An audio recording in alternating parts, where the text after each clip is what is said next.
Good afternoon, everybody. Thanks so much for joining us for our webinar series. Today, we're going to be focusing on how you can protect your organization and some online tools that can help you in election 2020. I'm joined here by Erica and Andrea, who are going to take us through some of these tools today. We'll give folks a few minutes to jump on, and then we'll start in a few minutes.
All right. Thank you so much, everybody, for tuning in to today's webinar. We'll be talking about how you can protect your organization in election 2020, those safety and security tools that you are going to need.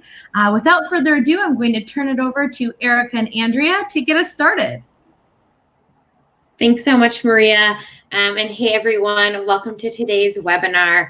I'm very excited to be here today to talk with you about a few tools you can utilize to establish yourself well on search, utilize YouTube to connect with your audience, and protect your organization, especially ahead of the 2020 elections. So, next slide. Great. So again, just want to talk about 3 quick things today. Managing your presence on search by claiming and suggesting edits to your knowledge panel. Some quick 101s of getting set up on YouTube and creating a YouTube channel, and then some tools that you can utilize to make sure that you are protecting your organization's information. Great. So first and foremost, protecting yourself or managing your presence on search. So there are a few different ways you can establish yourself well on search, but one of the really important ones that we want to talk about today is the ability to claim and suggest edits to your knowledge panel. Great. So this is what a typical Google search query looks like today. You're going to have the search bar at the top that holds the query itself. You may or may not have ads running based on the query. You're going to have the organic search results that are in the middle right there. And then you'll have the knowledge panel on the right-hand side of a desktop search, but actually the first thing that pops up on a mobile search. So knowledge panels are dedicated information boxes in Google search for high-profile entities for whom we have enough information about on the internet. So they're really high up in search because we want to make sure that if people are searching for your entity or organization, they're finding as accurate and authoritative information as possible. So we work with you all to make sure that you can actually claim that knowledge panel, and you can actually make sure that that information is as accurate and authoritative as possible. So what you'll do in order to claim that knowledge panel, you will first log into your organization's shared Google account. From there, you're going to search for your profile as entity in Google search. If you do see that knowledge panel, you can actually scroll to the bottom of the knowledge panel, and you'll see at the bottom left of the knowledge panel, there's going to be a little button that says claim this knowledge panel. From there, you'll click that, and then you'll go through our verification process. We want to make sure that you are the authorized representative of that entity for whom the knowledge panel you're trying to claim. And then from there, you will actually be the owner of the knowledge panel. So once you've actually claimed that knowledge panel, you want to make sure all the information on there is accurate and up to date. So you can actually suggest edits in the editing interface once you're logged into your shared Google account that you used to claim it. We say suggest edits rather than edit directly because say you are 5'9", you can't say you're 6 feet. So we just want to make sure again that that information is as accurate and authoritative as possible. Some really common edits that we see oftentimes with edits in the knowledge panel are changing the featured image to maybe to be a more updated one of your organization's logo or your principal themselves. We also see adding or changing links to the social media handles to make sure that those are up to date and accurate. And then sometimes we might see changes or updates to educational experience. So from there, you can actually find all of our resources to claim and suggest edits to your knowledge panel with these instructions here. And if you have any questions, again, feel free to submit them below. Or you can reach out to us at civics-outreach@google.com if you have any questions around claiming or suggesting edits to your knowledge panel. Great. So again, just want to send a quick reminder that we will have some time for Q&A at the end of this. If you have any questions, again, please submit them below. And at the end of this, we will answer all of your questions. So moving on to YouTube, I just want to talk about how you can get it set up on YouTube and what YouTube looks like today.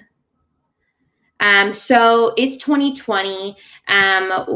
We are all watching video content, especially as so many of us are working from home in today's day and age.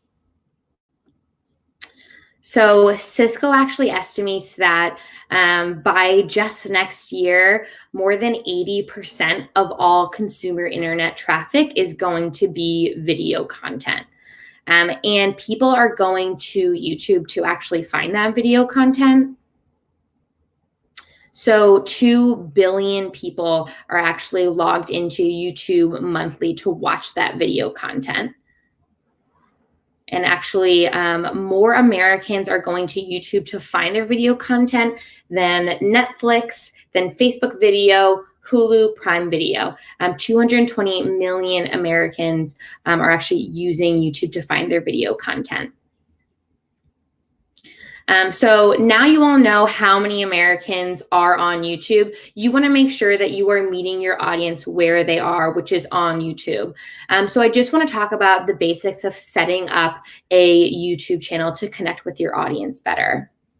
So first, you're going to log into that same Google account you used to claim the knowledge panel. You'll use that same one to manage your YouTube channel. So once you sign into there, you go to youtube.com to find your channel. Some first steps, you want to change the name and photo as well as the description of your channel to make sure it's as clear and concise as possible to people who are visiting your channel so that they know what they're getting when they come there. Next thing you want to do is add some channel art that reflects your community, whether it's your entity's logo, a picture of your community, etc. Again, just to make sure that it's a great way to showcase what you want people to understand from your channel. From there, you want to upload a 1-minute channel trailer to basically show your audience what they should expect when they come to your channel. It functions in the same way, say, a movie trailer does.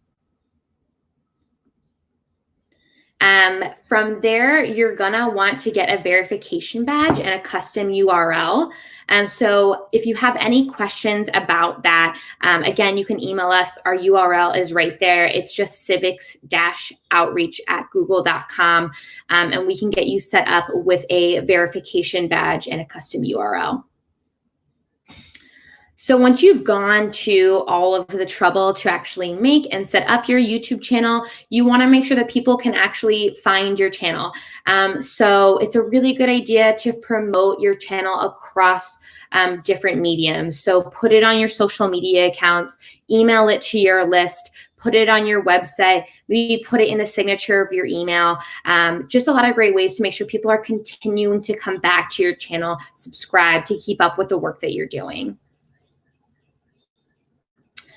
Some really good tips that you can use to interact with your audience are use really robust video descriptions and banners to encourage people to like and subscribe and therefore continue to engage with your channel. Another thing you want to do is turn on comments on your video pages to make it more interactive. That being said, you can always delete comments or block users if that is necessary. You want to also utilize playlists to group your content by theme or issue area to make it really easy for users to find certain content on your channel. And then lastly, you want to be able to interact with your audience by utilizing our comments or subscriptions to ask questions or solicit ideas. Great. And these are some resources that you can utilize to set up your YouTube channel. If you go to our Creator Academy, they have all the 101s to make sure that you're all set up with your YouTube channel. Great. So now I want to move on to actually managing your presence on YouTube. So unfortunately, but undeniably, one of the downfalls of social media is that your content may attract comments or backlash from people who don't agree with your opinions, beliefs, or values. So it's really important to build a social media crisis strategy as a team and put it into practice as a dry run. It's part and parcel of being on social media, but there are a lot of things you can do to be prepared. So some of these features that you can utilize is managing comments on YouTube. So you can actually designate users who can remove comments on your behalf. You can use blocked words for any comments that have those words in it, can be held for review. And then you can actually block links. So any comments with hashtags or URLs can be held for review as well. Some tips that we stress for people who are managing a YouTube channel are make sure that you have a really clear content management policy, report any hateful or offensive comments, and make sure that you're just really well aware of what your comment settings are on your YouTube channel by utilizing the Manage Comments feature in YouTube Studio. Great. So the next thing I want to talk about is copyright infringements. So you can rely on YouTube to detect copyright infringements.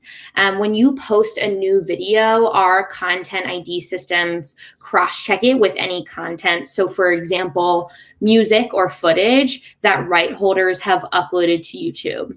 So based on the usage terms that those right holders have specified for their content, your video can either be tracked, monetized, or blocked. So if you're trying to use copyrighted music, YouTube actually offers a range of tracks in the Creative Commons that are free for your use instead. Great. So in order to avoid copyright strikes, you can actually just check the associated policy directly from your YouTube channel with the music track, just to make sure that you're in line with the policy associated with that music track. And you can, again, access hundreds of music tracks and sound effects that are totally free from our audio library. Great. And two final things I want to talk about on YouTube are reporting on YouTube. So if you see things you'd like to report, there can be some actions that you can take. So first of all, if you think the content violates YouTube's community guidelines, you can actually report it directly from the video itself. Or if you think the content violates local laws, you can actually use our legal removal requests site, which is actually a one-stop shop to submit any requests that you think are violating local laws. So that's it for YouTube. I, again, am going to go over some quick safety and security tools and then pass it off to my colleague, Erica. But again, want to remind you that if you do have any questions or comments, please put them below. But moving on to some safety and security tips. So Google has a lot of built-in protections to make sure that all of our users who are using our tools are safely protected on our platforms. So we have a handful of protections I want to talk about today. The first one is Gmail's automatic spam and phishing protections. So 1.5 billion people use Gmail every month, and 5 million paying businesses use Gmail in the workplace as a part of G Suite. So good security means constantly staying ahead of threats, and our existing machine learning models are really effective at doing this. So along with our other protections, they actually help block more than 99.9% of spam, phishing, and malware from reaching Gmail inboxes. The other tool we have that's a built-in protection for Google users is safe browsing. So safe browsing is technology that automatically protects 4 billion devices by alerting users when they're trying to visit a risky website. So we want to make the internet a safer place for everyone. So we've made this technology free for other companies to use in their browsers, including Apple's Safari and Mozilla's Firefox. And actually in May, we launched enhanced safe browsing, which provides more proactive and tailored protections. And for those who choose to enable safe browsing, Google will actually automatically evaluate a holistic view of threats that you encounter on the web and attacks against your Google account. The last thing I want to talk about on that, can you go back? Yep, is Google's Play Protect. So it's actually Google's built-in malware protection for Android. So it actually scans and verifies 100 billion apps each day to keep your device data and apps safe. It's backed by Google's machine learning algorithms, and it's constantly evolving to match changing threats. Great. So 4 additional features I want to talk about that all Google users can and should be doing to make sure that they're protecting their Google accounts are security checkup, privacy checkup, password checkup, and password manager. So security checkup is a step-by-step tool that helps protect the security of your Google account with personalized recommendations. So you can manage which third-party apps have access to your account data. You can check your saved passwords and even more. It also shows any recent security events from the last 28 days. All of this is available at g.co/security checkup. And we recommend you look at this about once a month. It's really easy. It takes no more than 5 minutes. I just did it the other day. And next tool I want to talk about is privacy checkup. And that is another way that we help keep your data private, safe, and secure. So it helps you choose your privacy settings step by step.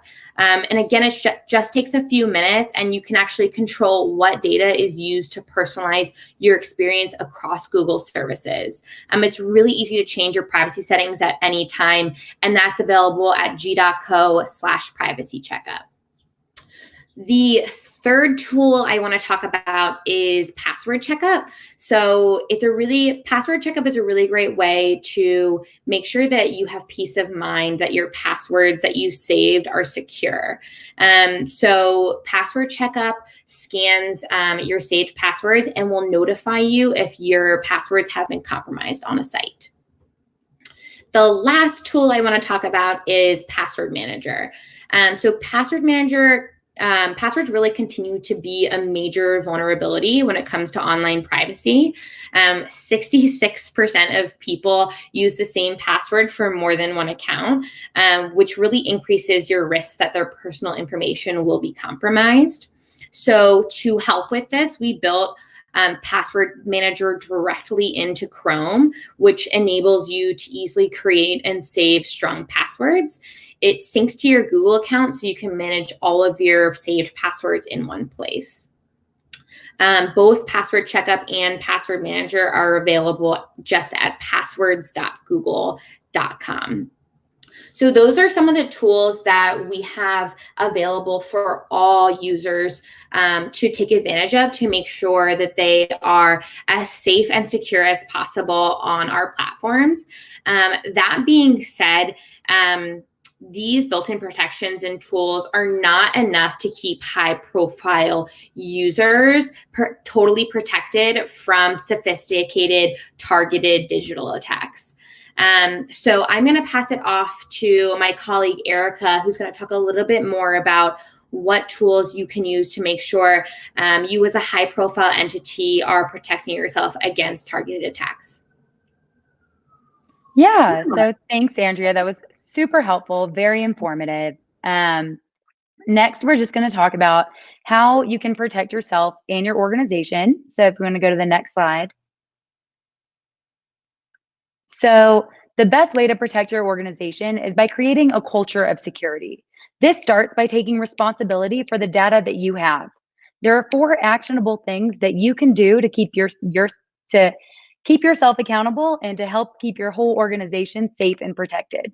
So these are the 4 things. The first is be vigilant of phishing attempts. The second is make sure you secure your accounts, keep your software up to date, and keep important files on the cloud. So the first action item is to be vigilant against phishing attempts. So these are just,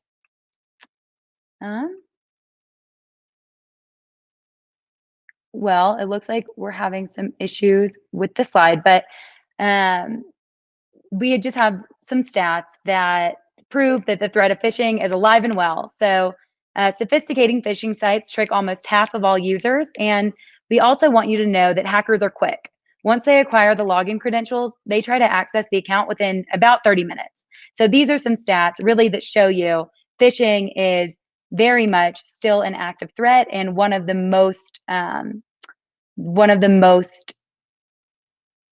high risk. So you are absolutely a target and you need to be vigilant against these threats. So the next slide, let's take a closer look at these attacks. So what is phishing? Phishing is a form of social engineering that is used to trick you into revealing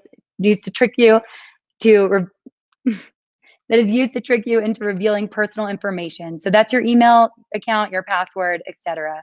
The main goal is to get into these accounts and access your information. Phishing, especially in the election space, is often not financially motivated. It's about disruption of power and malicious intent. You put not only yourself, but also your broader organization at risk by not being vigilant and by not paying extra attention. So next, this is a real page versus a fake page. You can see that it might look like a legitimate Google sign-in page, but it's not. Actually, it's very much a phishing site. It's a real one that we found and took down, and it's extremely hard to tell. So how do you identify it as such? There are simple checks that you can do. If the URL contains an HTTPS versus HTTP, so this one actually does, and you can see that there's a lock in the URL. If that isn't there, it's definitely not a Google sign-in page. But also you can see, are the visuals low quality or pixelated, or do they seem like true Google or any sort of site's logo? Is it actually their visuals? Does it seem authentic? And then where is the destination URL taking you? So before you click on anything, if you aren't familiar with the sender or you aren't familiar with the email address, first make sure you email the person who it seems like it is. If it's coming from their personal Gmail or something like that, email them and say, hey, did you actually send this to me? So email the email that you have for that person, and hover over any URLs to make sure that it is a site that you're familiar with. It doesn't have .xyz, to make sure that it's not a malicious or phishing attempt. So the next resource we have is g.co/phishing quiz. And because campaign staffers receive so many emails and have so much to do and do so much of their communicating online, we strongly encourage you to take this phishing quiz after this session. It'll show you many examples of phishing emails and show you how to spot it. This is something you can share with your colleagues or your coworkers, your volunteers, anybody that is associated with your organization or your campaign, and help them spot phishing attacks and keep your organization safer. Because it's not just you, it's anybody in your organization. So all they need to do is infiltrate one account and they'll have access to really anybody's data. And that's why it's so important to keep that and create that culture of security. So the next action item is securing your accounts. The best way to secure your accounts is with two-step verification. With your Google account, you can choose a level of account security with easy controls, and that's at g.co/2sb. Passwords are really only the first line of defense. Two-step verification provides an extra layer of security. It's a form of strong authentication that requires you that requires more than just your username and your password when you sign into your account. So many of you might get that 6-digit code, a push notification, something like that. And that's generated by an authenticator app. Recently, we've seen attackers become more sophisticated, and they've been able to intercept these codes in an attempt to phish users. So for the strongest form of two-step verification, we absolutely recommend our physical security keys and the advanced protection program. So let's take a closer look at those. So security keys are unphishable technology. Even if an attacker gets your password or intercepts your two-step verification code, they'll still need your phone or physical security key to access your Google account. In addition to the physical layer of security, security keys verify user identity and a sign-in page. So if you were to go to one of those sign-in pages, like the one we showed earlier, that there is basically no discernible difference, your security key would recognize that and you would not be able to sign in. So however, you can get these security keys by either purchasing one. We have our Titan security keys on the Google Store or any trusted retailer. You can also activate your phone's built-in security key, and that's totally free. And that's running on devices that are iOS 10 or higher or Android 7.0 or higher. You also might be eligible for free Titan security keys through our partnership with the Defending Digital campaign, with Defending Digital campaigns, and we'll cover that a little bit later. But in addition to our physical security keys, we also have, next slide, the Advanced Protection Program. So for users that might have a higher risk of targeted online attacks, like campaign teams or people who are election stakeholders, we created the Advanced Protection Program, which leverages the powerful phishing-resistant technology of security keys. Advanced Protection provides industry-leading security to protect you across the many ways attackers are trying to access your account, like phishing and malware. The program is free and only requires a security key. So these are just 3 of the many protections that are added and adapted continually as the threat landscape changes. Again, we're very on top of it. And a fun aside is that the Advanced Protection Program has been 100% effective. There's never been anybody who is enrolled in the Advanced Protection Program that has effectively been phished. So just going through some of the, go back. So these are just some of the key features of the Advanced Protection Program. So again, defending against phishing. As we discussed, sophisticated phishing techniques can trick even very savvy users into giving their private sign-in credentials to attackers. The Advanced Protection verifies that it's really you by requiring a security key when you sign in. An unauthorized user will not be able to sign in without one of your security keys or your phone, even if they have your username, password, two-step verification code, anything along those lines. It also prevents fraudulent access to your data. When you sign up for new apps or services, you're sometimes asked to give access to data in your Google account, your contacts, location, calendar, drive. It's fairly standard, especially if you want to use something like WhatsApp or something like that. So usually this doesn't pose a risk, but some attackers compromise or impersonate a third-party app or a service to gain access to your data. So you might think it's totally legitimate and you're giving them access to your entire Google account and all of this additional information. The Advanced Protection Program allows only Google apps and verified third-party apps to access your Gmail and Google Drive files. So unless it is totally verified by the Advanced Protection Program, it will not have access to any of your data. Last but not least, it helps block malware. Attackers use many strategies, as you've seen, to get users to download harmful software. Google Chrome protects all users against malware, but Advanced Protection adds even a stronger defense. If you attempt to download a risky file, you'll receive an additional warning, or the download may even be blocked. So for Android users, Advanced Protection also prevents installation of unknown apps sourced outside of the Play Store that may be harmful. So it blocks malware. Just if you do get an attachment from somebody who isn't recognized, or that we can't verify that it is a safe file, you won't be able to download it onto your device until it's sent in a way that is safe. So now next slide. If you can enroll at g.co/advanced protection. If you have G Suite, we highly recommend enrolling that account into APP today. And again, the website is g.co/advanced protection. Many times you also might have sensitive data and information on your personal Gmail as well. So you can get full security. So to get full security, you can enroll your personal Gmail as well at that site. If you don't have a physical security key, please reach out to us at civics-outreach@google.com if you want to enroll with your phone as a security key, or if you'd like to learn more about how you can enroll other ways. Otherwise, you can enroll with your physical security key today. And for eligible campaigns, we have a partnership with the Defending Digital Campaigns.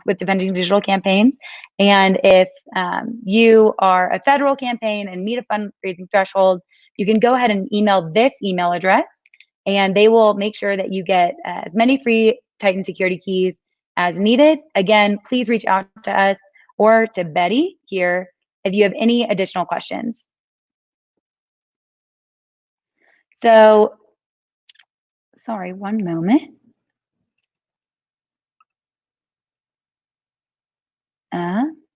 I lost my spot. Here we go.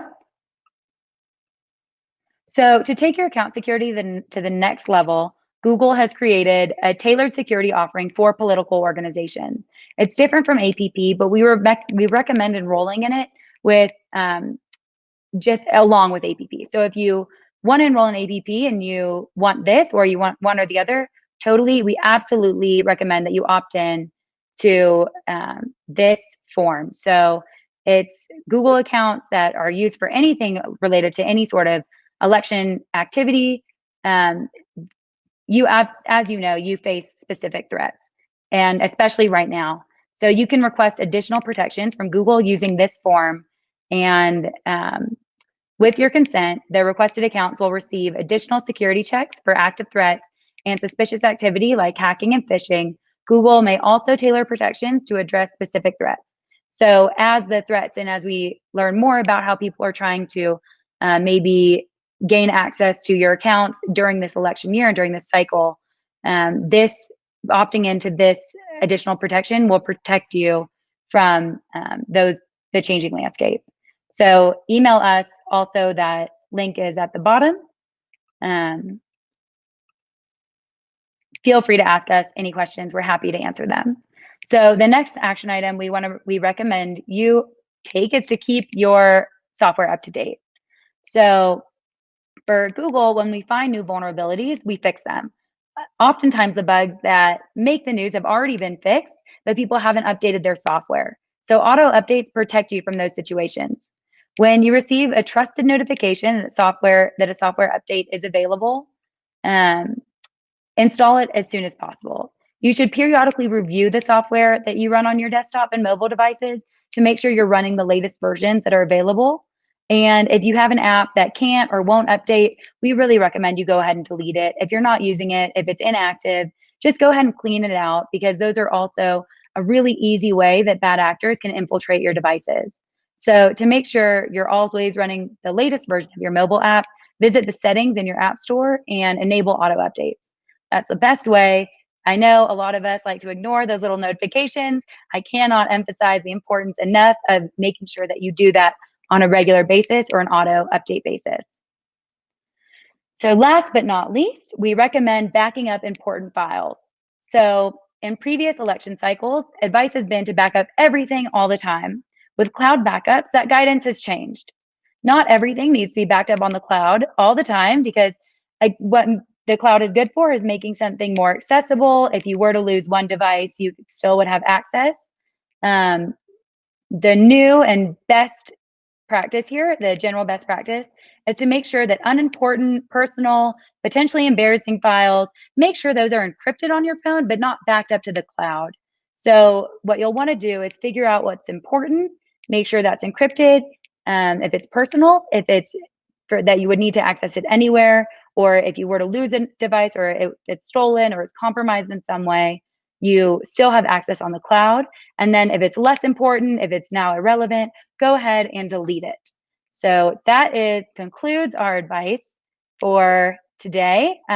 We are happy to answer any questions, or please do not hesitate to contact us at civics civics-outreach@google.com. And definitely submit comments below if you haven't. Any questions, there should just be an option right there below the screen. Awesome. Thanks so much, Eric and Andrea. I know every time I hear more and more about security, I feel like I learn something new every single time.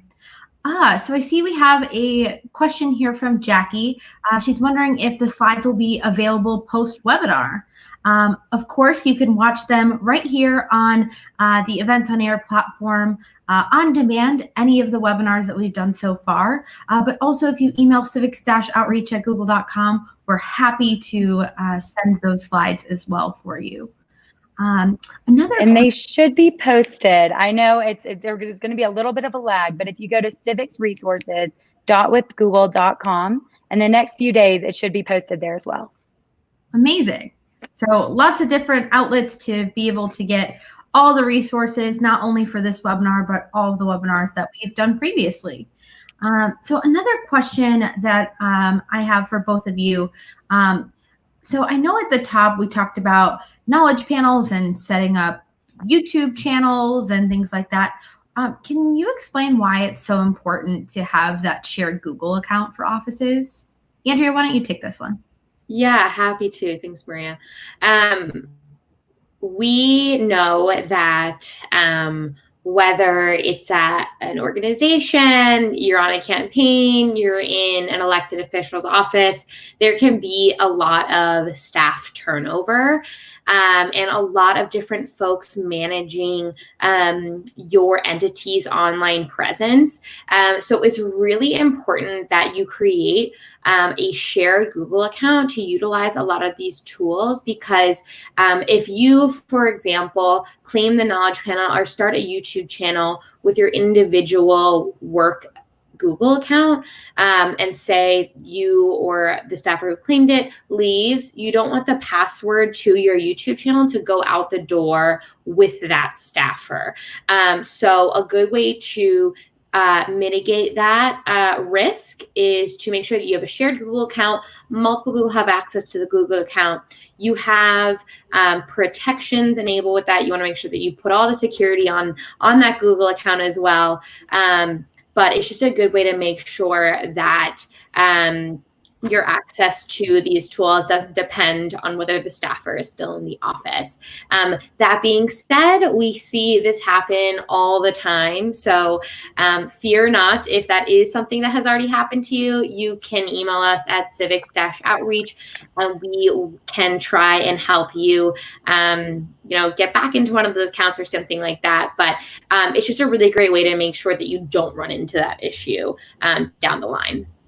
Amazing. I know it's super helpful for folks to be able to pass on that email chain in a secure way.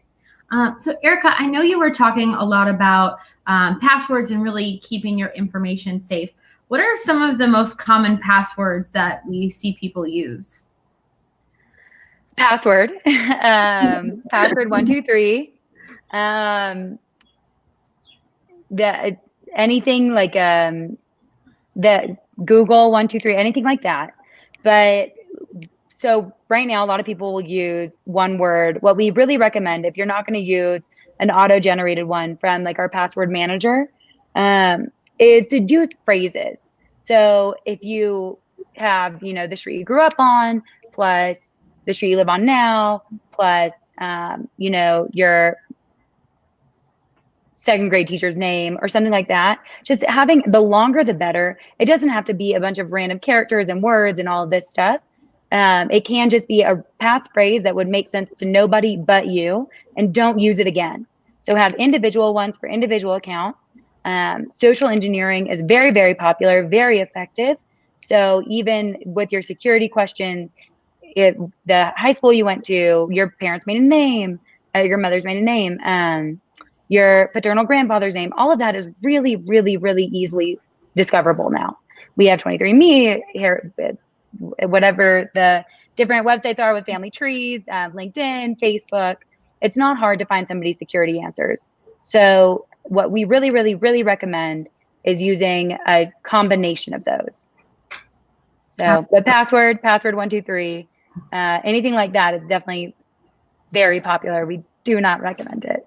And a great way to make sure, I think a lot of times we see, and we also totally understand, we all are individuals who have a lot of accounts ourselves, is that a lot of times we use the same password because we want to make sure that we can remember it. We have, I think like the average person has like how many accounts online? Like I think over 100. Like over 160. Yeah, something like that. So the idea that you could keep all of those, together in your head that are separate and strong and unique is infeasible. So that's why we created things like Password Manager to make sure that you don't have to remember all of those, that you can keep all of those safe, strong, unique passwords in a safe place. Absolutely. Heed those warnings, ladies and gentlemen. Very important to make sure you change your password. So if you have password 123 or dog 123, I suggest changing your password because it's super important. So I don't see any more questions here in the chat. But if you do have a question, feel free. We'll stick on for a minute or so. And if we don't get to your question right away, you can contact us at civics-outreach@google.com.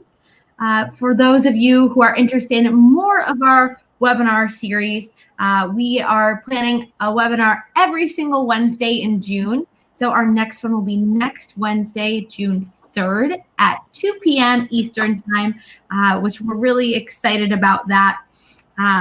All of the topics are listed right below here on the Gather site as well. But the one for next week will be YouTube best practices for civics. So I know that you got a taste of it today, but want to go more in depth next week. See you on Wednesday at 2 p.m. on June the 3rd. So I don't see any more questions here, but I really appreciate everybody jumping on today. And I hope you guys have a great rest of the week.